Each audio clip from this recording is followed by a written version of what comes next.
अस्सलाम वालेकुम। 10th class, कल हम लोगों ने चैप्टर नंबर 1 स्टार्ट किया है, केमिकल एक्विलिब्रियम। ठीक है, केमिकल एक्विलिब्रियम में जो कल का हमारा टॉपिक था वो था इरिवर्सिबल रिएक्शन। ठीक है, आज जो हमारा बेसिक टॉपिक है वो है रिवर्सिबल रिएक्शन।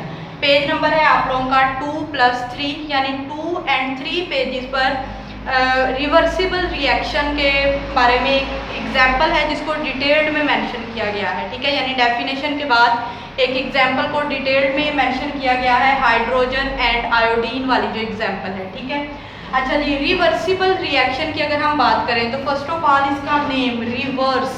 रिवर्स का मतलब जब रिएक्शन रिवर्स हो जाए। ठीक है, यानी दो चीज़ों के दरमियान रिएक्शन हुआ, जो रिएक्टेंट थे हमारे, ठीक है, और उस रिएक्शन में जो प्रोडक्ट बना, अब वो प्रोडक्ट दोबारा से रिकम्बाइन होना जब स्टार्ट हो जाए तो हम बोलते हैं रिएक्शन रिवर्स हो गया है। ठीक है, तो रिवर्सिबल रिएक्शन वो रिएक्शन होता है इन विच प्रोडक्ट्स कैन रिकम्बाइन, जिसमें प्रोडक्ट्स रिकम्बाइन हो एंड टू फॉर्म रिएक्टेंट, यानी रिकम्बाइन हो प्रोडक्ट्स और रिएक्टेंट बनना स्टार्ट हो जाए, तो उस रिएक्शन को हम बोलते हैं ये रिवर्सिबल रिएक्शन है। Reaction will never go to completion. ये जो रिवर्सिबल रिएक्शन होते हैं ये कभी भी कंप्लीट नहीं होते।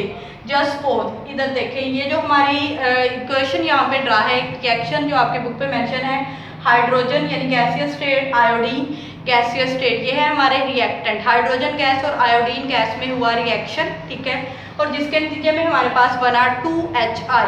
ठीक है, 2HI है हाइड्रोजन आयोडाइड से। अच्छा जी, ये रिएक्टेंट है, ये प्रोडक्ट है, ये एक रिएक्शन हो गया। अब होता क्या है रिवर्सिबल रिएक्शन में, ये जो हमारे पास प्रोडक्ट बना है ना, ये प्रोडक्ट अब रिकम्बाइन होना स्टार्ट हो जाएगा, इसमें दोबारा से रीअरेंजमेंट स्टार्ट हो जाएगी और वो प्रोडक्ट अब दोबारा से रिएक्टेंट में कन्वर्ट होना स्टार्ट हो जाएगा, तो हम बोलेंगे ये रिवर्सिबल रिएक्शन है। रिवर्सिबल रिएक्शन को रिप्रेजेंट किया जाता है forward reaction and reverse reaction, यानी डबल एरो से इसको रिप्रेजेंट किया जाता है। जो ऊपर वाला हाफ एरो है वो रिप्रेजेंट कर रहा है फॉरवर्ड रिएक्शन और नीचे वाला जो हाफ एरो है वो रिप्रेजेंट कर रहा है रिवर्स रिएक्शन को, यानी इसको रिप्रेजेंट किया जाता है डबल एरो से।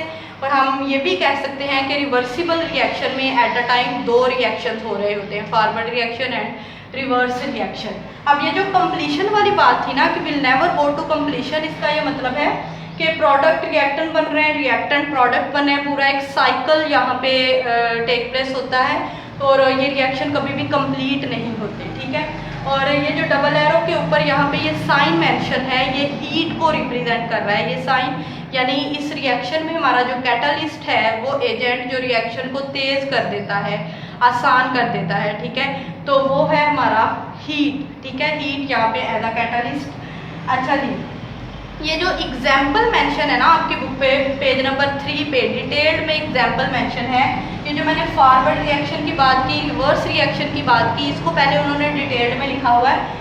ये है हमारा ओवरऑल रिएक्शन जिसको हम रिवर्सिबल रिएक्शन बोल रहे हैं। ठीक है, लेकिन अभी मैंने आपको बताया कि रिवर्सिबल रिएक्शन में एट अ टाइम दो रिएक्शंस हो रहे होते हैं, forward reaction and reverse reaction. तो वो देख लेते हैं। फॉरवर्ड रिएक्शन का मतलब H2 यानी गैसियस स्टेट में, I2 गैसियस स्टेट में, I2 आयोडीन। ठीक है, हाइड्रोजन एंड आयोडीन जो गैसेस हैं ये रिएक्टेंट हैं, इनके दरमियान रिएक्शन हुआ हीट की मौजूदगी में और बन गया 2HI। अब ये जो आयोडीन होता है ना, इसका कलर होता है डार्क पर्पल, जो हमारे पास 2HI हमारा प्रोडक्ट है वो कलरलेस होता है। ठीक है, हाइड्रोजन आयोडाइड, ये एक रिएक्शन हो गया, इसको बोलते हैं ये फॉरवर्ड रिएक्शन है। ठीक है, दोबारा होता ये है रिवर्स रिएक्शन में होता ये है कि ये जो 2HI हमारे पास बना है ना, कलरलेस 2HI, ये दोबारा से रिकम्बाइन होना स्टार्ट हो जाता है। ठीक है, इसमें अब रिएक्शन होना स्टार्ट हो गया। अब ये जो 2HI होगा ये दोबारा से रिएक्टेंट में कन्वर्ट होना स्टार्ट हो जाएगा जब हम इसको हीट अप करेंगे। 2HI को हम एक फ्लास्क में जहाँ पे ये बन रहा है, अगर हम उस फ्लास्क को हीट अप करें, हीट प्रोवाइड करें, तो वो 2HI जो होगा ना वो डिकम्पोज होना स्टार्ट हो जाएगा और दोबारा से H2 gases and I2 gases बनना स्टार्ट हो जाएंगी। पहले ये कलरलेस था, जब हमने इसको हीटअप किया और दोबारा से ये I2 और H2 में कन्वर्ट होना स्टार्ट हुआ तो दोबारा से जो पर्पल कलर होगा ना वो रीअपेयर हो जाएगा। इस पूरी चीज़ को जो मैं आपको बता रही हूँ उन्होंने इस तरह से ड्रा करके आप लोगों को पूरा प्रोसेस समझाया हुआ है। जस्ट सपोज ये हमारे पास एक फ्लास्क है, क्लोज्ड फ्लास्क, जिसमें हमने ली H2 gas and I2 gas. हमने इस फ्लास्क को हीट अप किया, जब हमने इसको हीट प्रोवाइड की तो H2 एंड I2 आपस में कंबाइन होना स्टार्ट हो गए। हम इस फॉरवर्ड रिएक्शन को बोलेंगे कम्बिनेशन रिएक्शन, यानी कम्बिनेशन हो रहा है H2 एंड I2 में। जब कंबाइन होते हैं H2 एंड I2 तो आयोडीन का जो पर्पल डार्क पर्पल कलर होता है वो फेड होना स्टार्ट हो जाता है, यानी ख़त्म होना, हल्का होना स्टार्ट हो जाता है और 2HI बन जाता है। 2HI क्या है? कलरलेस है। अच्छा जी, जब हम इस फ्लास्क को हीट अप करेंगे, ये भी हमारे पास क्लोज फ्लास्क है जिसमें 2HI बना है।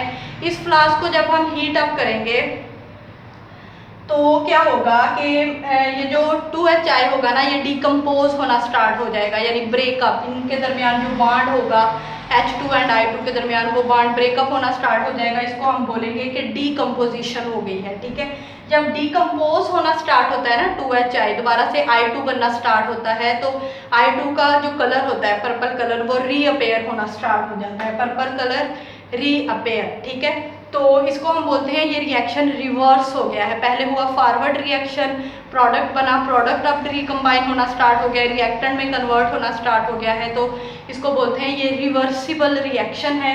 ये आपकी बुक पे पूरा डिटेल्ड के साथ मेंशन है, मुझे उम्मीद है आपको समझ आ जाएगी पेज नंबर 2 एंड 3 पर। ठीक है, इसको आपने अच्छे तरीके से देख लेना है।